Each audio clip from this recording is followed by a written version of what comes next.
Welcome to the Capital Spreads Weekly Update. Today is Tuesday, the 30th of October 2012, and the week so far has got off to an interesting start, obviously focused very much on what's happening on the east coast of the US as Hurricane Sandy goes battering through major areas of that east coast, causing serious amounts of damage, whilst at this moment in time the hurricane seems to be, the strength of it just seems to be depleting somewhat. It is causing serious havoc, and it has meant that US markets have been open for either yesterday, today, and there's still questions over whether they will actually be open on Wednesday as well. So really it's affected more than anything else volumes. Volumes have been very low in these European sessions, but it hasn't stopped a few buyers from creeping back in. So currently we see the FTSE at 58.40, the DAX futures indicating that when we do open again,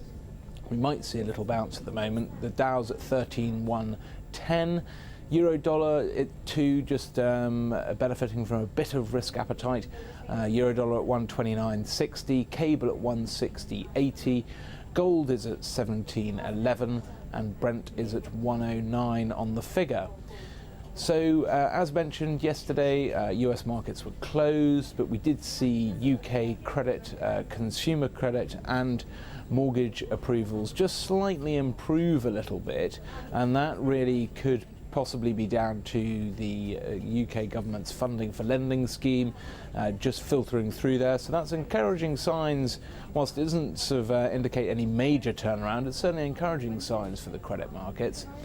Then today we've seen that risk appetite just sort of increase a little bit.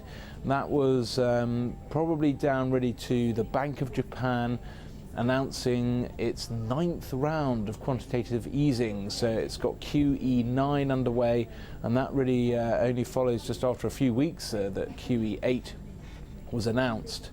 We also saw in Spain slightly better GDP numbers, of course still in a recession, but slightly better than expected.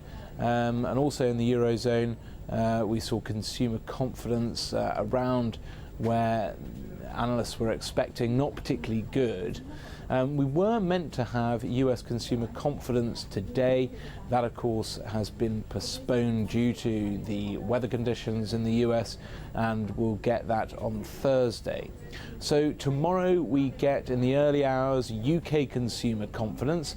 Now that was minus 28 last time. It might rise, after all we did get those much better than expected UK GDP numbers last week. So there's every chance we could potentially see a bit of an uptick in the consumer confidence there for the UK.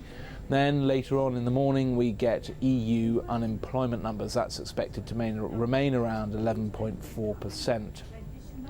And then towards the end of the week, Thursday, Friday, we get a large amount of economic data. Of course, as mentioned, the US consumer confidence number is moved from today to Thursday.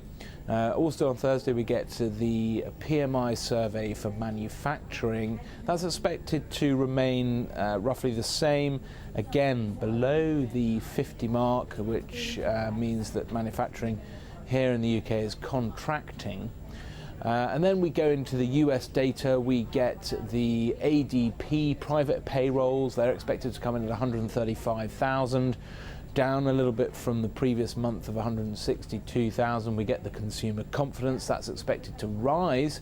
Of course, unemployment recently in the US has dropped to 7.8%, quite a dramatic drop, and consumer confidence has really held up pretty well. So the number there is expected to come in at 73.0. That's up from 70.3. And then we get the US ISM manufacturing number as well. And then to round off the week, it's all about unemployment again. We get the non-farm payrolls. That's expected to come in at 125,000, up from the previous month of around 104,000. And really that will be the focus. It's probably not going to have any sway on how voters will voters in the US will vote for the presidential elections, which of course take place next week. and it will, though, however, be certainly a highlight for this week. The unemployment rate also a focus, which took that dip to 7.8%, could possibly just edge back up to 7.9%. That's it for this week. As ever, do give us feedback. media@capitalspreads.com.